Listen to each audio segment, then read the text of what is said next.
And we begin this segment with Charles Pellegrin. Hello, Charles, by saying François. hello. And secondly, the National Front calling it a nod and a wink to supporters of eliminated Conservative candidate François Fillon. Others are saying, well, it's plagiarism. Explain the story to us. Well, a video surfaced overnight showing strange similarities between the speech made by the candidate of the National Front Party on Monday night with another speech by François Fillon back in April. Well, asked about this, as you said, François, members of the National Front have said this was done on purpose, a little wink and nudge for the people who voted for Conservative candidate François Fillon in the first round. But you'll see in this report by Ellen Gainsford that it doesn't exactly seem this way. This Monday, Marine Le Pen gave a speech to her supporters that sounded a little familiar. Word for word, it matched an address of defeated presidential candidate François Fillon from 2 weeks ago. Trois façades maritimes, la Manche et la mer du Nord, ouvertes sur le monde anglo-saxon et sur l'immensité septentrionale. La façade atlantique qui nous ouvre depuis des siècles le grand large et qui nous livre ses aventures. La façade méditerranéenne, foyer de civilisation parmi les plus vieilles et les plus riches de l'histoire. 4 paragraphs were lifted from the speech of the former Conservative candidate. Marine Le Pen's aides have claimed it's not plagiarism, but a tribute. For the Secretary-General of the National Front, it was a deliberate reference. There's no doubt about it. Of course, we took some lines that were used by François Fillon. We admit that. There you go. It was a little wink to a passage about France that we wanted to use. Quoting the former Les Républicains candidate is a surprising move from the far-right party, who've previously sought to distance themselves from what they refer to as the establishment. With less than a week until the final runoff of the presidential election, it could be seen as an attempt to appeal to the supporters of former candidate François Fillon. Once again, we were talking about polls. The latest ones, show an 18-point lead for Emmanuel Macron. Well, it depends which poll you look at. The latest poll published today shows Emmanuel Macron with a comfortable lead of 59% against Marine Le Pen's 41%. But at least according to this survey, the momentum is more in Marine Le Pen's favor. In 8 days, Macron has lost 5 points. This again proving that this is the En Marche candidate's race to lose.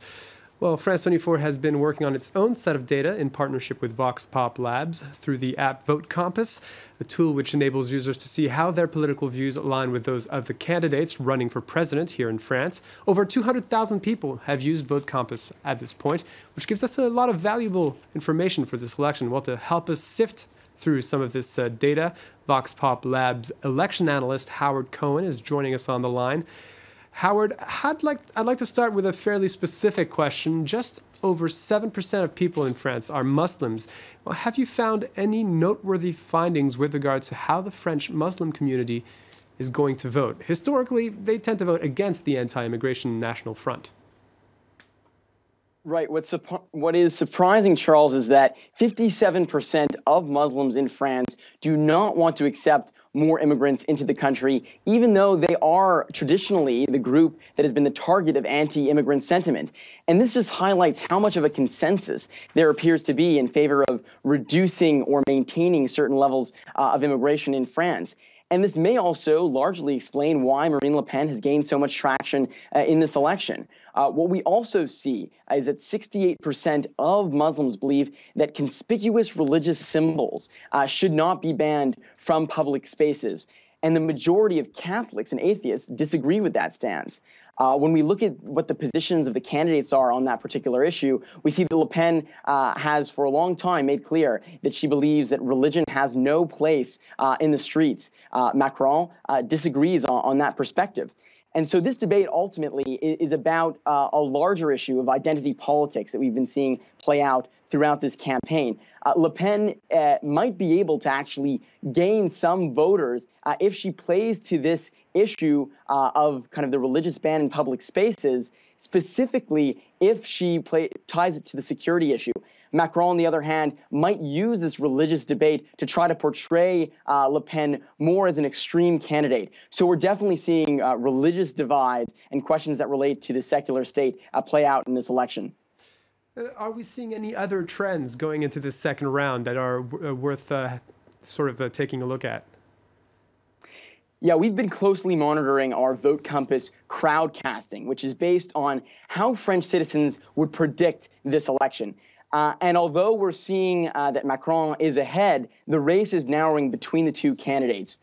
So who will win this election will depend on ultimately voter turnout. Will Fillon and Mélenchon supporters even come out to vote? And if they do, who would they support? What we are learning is that some Mélenchon supporters may be casting a blank vote, and this actually could hurt Le Pen, because Le Pen and Mélenchon's supporters actually agree on a lot of issues. In the first round, we saw that both candidates were kind of taking an anti-elite stance.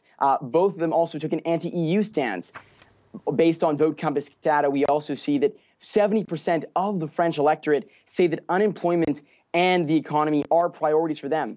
Both Mélenchon and Le Pen voters placed a lot of importance on that issues. So what we might have seen transpire was a far left shift to the far right. But if a lot of the Mélenchon voters don't turn out or cast blank ballots, then that actually trend may not happen to the detriment of Le Pen and to Macron's advantage. Oh, we've spoken a lot about the economy, unemployment, and immigration, and the two candidates will get a chance to advertise their programs during the debate on Wednesday night. What other issues do you expect to surface tomorrow? Yeah, well, with fears growing that Russia has been hacked this election, what we see is there may be candidates talking about, what is France's relationship with Russia in tomorrow's debate? And our latest Vote Compass data suggests that 65% of Le Pen supporters are in favor of strengthening economic ties with Russia. This should be compared with only 32% of Macron's supporters who share the same view.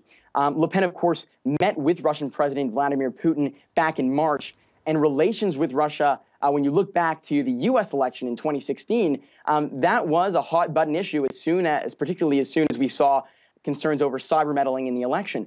So we're starting to perhaps see a similar phenomenon go out in France. Macron might be ready to use tomorrow's debate as a platform to pit himself as a victim of international interference and attack instead Le Pen for her stance on Russia. Howard Cohen there giving us some insight from Vox Pop Lab. All right, many thanks. Interesting to note his view that the higher abstention rate could hurt Le Pen, perhaps even more than Macron. Let's look at the areas where the National Front needs a big turnout. Well, the northeast and southeast of France voted particularly strongly in favor of Marine Le Pen in the first round. In the north, many of the National Front's most supportive towns are ones where industry has declined in recent years, leaving high unemployment and widespread discontent. In the south, however, it's a different picture. The region is known as a holiday haven and a favored retirement spot for relatively well-off pensioners. The city of Nice is France's fifth richest. Our Catherine Nicholson was there for us to find out more. This is the Côte d'Azur, one of France's best-loved holiday hotspots. It's also known as a traditional heartland for the National Front Party. Ever since the party's founder, Jean-Marie Le Pen, first started building up his voter support base in this region. Now, since then, the party has gone on to do well in regional elections, and its first two senators come from this region as well. We've been to ask some locals here in the city of Nice why they think the National Front does so well around these parts. I think Marine Le Pen did well here because of security in general, here and across France. In terms of the economy, I think she might have better ideas. And protectionism too for the French economy. That would be advantageous. It's not necessarily for Mrs. Le Pen, it's about the bigger political picture. The people are unhappy. They don't know what else to do. So they vote Le Pen. But I don't think it's a real conviction. I think it's more about people being fed up and wanting to rise up. Back in 2012, when Marine Le Pen made her first run at the French presidency, she won 23% of the vote here in the city of Nice. In 2017's first round, She increased that to 25%. One of the big questions for her before Sunday's second round vote is how much of the score she can pick up from the man who came in first place, centre-right François Fillon, who took 26% of the vote here in Nice. Catherine Nicholson. Charles, before we finish, the cover of satirical weekly Charlie Hebdo, the paper that was targeted in the January 2015 attacks in Paris. Absolutely. Their cover for tomorrow's edition came out, and contrary to tradition, there's no drawing on the cover for Wednesday. Instead, there's just one statement, which is Faut-il vraiment vous faire un dessin? Faut vraiment vous faire un dessin, which means, do we really have to draw you a picture? A clear reference to who the paper believes people should vote for on Sunday. An editorial by director Ries clearly asks people to vote for Macron, saying that the values of Charlie Hebdo are opposed to those of the Front National. All right, many thanks for that, Charles Pellegrin. Just a reminder that we will be talking about the impact of the vote in France on the rest of Europe in the France 24 debate that's coming up in a little under 1 hour's time.